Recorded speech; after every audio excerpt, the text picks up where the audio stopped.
our main influence was the Good Foot. James Brown doesn't even know the effect that his music and style of dance had on people in the Bronx. He was probably inspired by people he saw, tap dancers. Them tappers back in the old days, them fools is like B-boys in a sense, you know what I mean? Man, them fools is dope, they ain't give a fuck. If you want to be technical, Sammy Davis Jr. was a B-boy.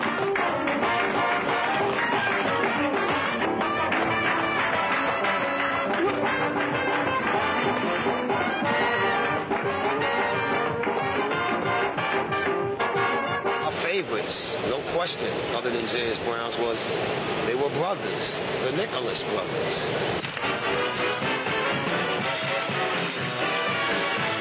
Some of it came from Lindy Hoppin.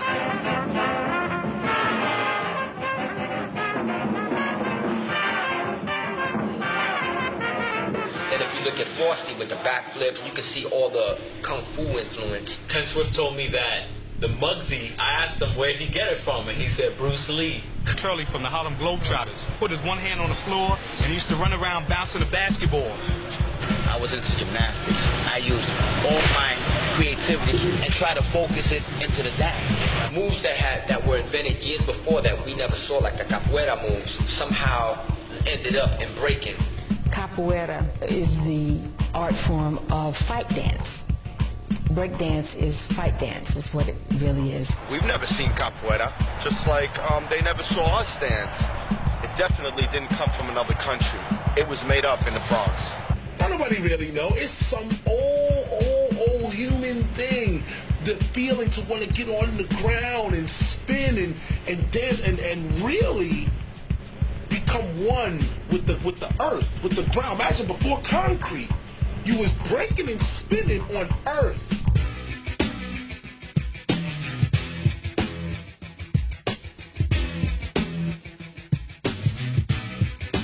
I'd like to see more of the top MCs out there in the world coming together with the top graph writers, the top B-boys, and the top DJs like it used to be. Use graffiti writers to do their album covers, not these computer graph artists that don't know jack about graph. Use real B-boys as their dancers and don't put them in the background, put them in the front. I think the B-boys need to take it in their own hands. And need to bum rush hip-hop. You know what I'm saying? Need to be like, you ain't rapping if you don't have B-boys. Don't talk about hip-hop and then you got booty dancers behind you. What's that? Where's your hip-hop at? I don't really want it to blow up on the mainstream. I don't want to be having people, you know, in suits coming over here telling us, okay, now you need to have form. If you can freeze and point your toe, it look just a little bit better. Nah, man, it's got to be raw. You know what I'm saying?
Recently a Wild Style reunion in Los Angeles that a lot of the heads that started in Wild Style, Busy B, Cold Crush, you know, Waterbed Kevy Kev, and a bunch of the original heads from the movie came out and all, you know, did a little performance, and the Rocksteady crew danced.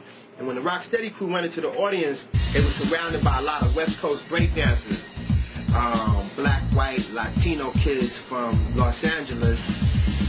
And they started dropping down to the floor and doing their thing. And it was so incredible. I felt exactly the same way I did when I first saw breakdance. The Rocksteady crew now, they have organized themselves, they have their politics correct, they have their business in effect, you know, and they know how to articulate, direct, and control this form, which is what has brought it back to the form that it is now. It's what has made this form translate to so many different cultures and people. If we make a hip-hop Hall of Fame, Rocksteady would have to be up in there. I'd definitely get him that honor if I could do it myself. I think that we need to let people know what's up, man. I don't want people to take these dances into the next millennium, some different whole vibe and feel and origins. You know, I think that it's important to teach the people about where these dances came from and how people felt, you know, so they can take it on to the next level with the respect for the blood, sweat, and years that a lot of breakers have put into to develop this whole foundation for these people to live off of now. All the b-boys all over the world, keep doing what you're doing, because we're the past, you're the future, and we put it all together, it's the present. The cycle has begun. Styles always start once, they go out of style, and then all of a sudden, people get back to the root of things. Rocksteady's gonna keep going strong. I think I'm gonna be in the wheelchair saying, yes, I'm Rocksteady. Yeah, Crazy Legs, come on, let's get busy. We want to thank y'all for coming out for the Rocksteady Crew 23rd anniversary. If y'all want to go out there in Buffalo, it's a little uprock stuff right now. We want y'all to do it out there with us. Ready?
A lot of people say, like, you know, what we do is played out, but you don't hear that about ballet and modern dance.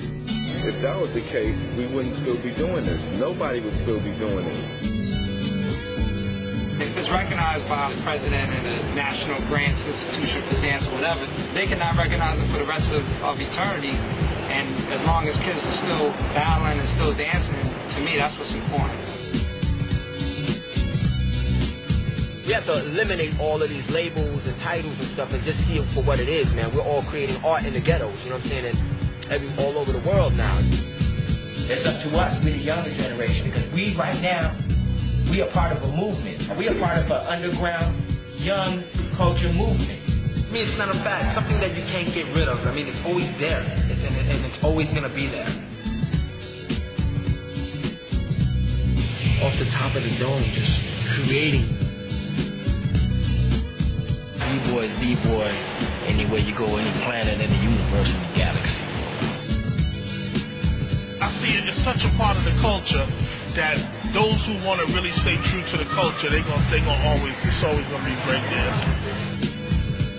They don't stop the b-boys or the big girls. They say whatever you throw at us, we gonna make our dance be known and we gonna invade your club. I knew it was gonna stay. I knew from the way it just all blew up from the music. You can never stop that. That's something that's in our blood, in our blood, in our blood.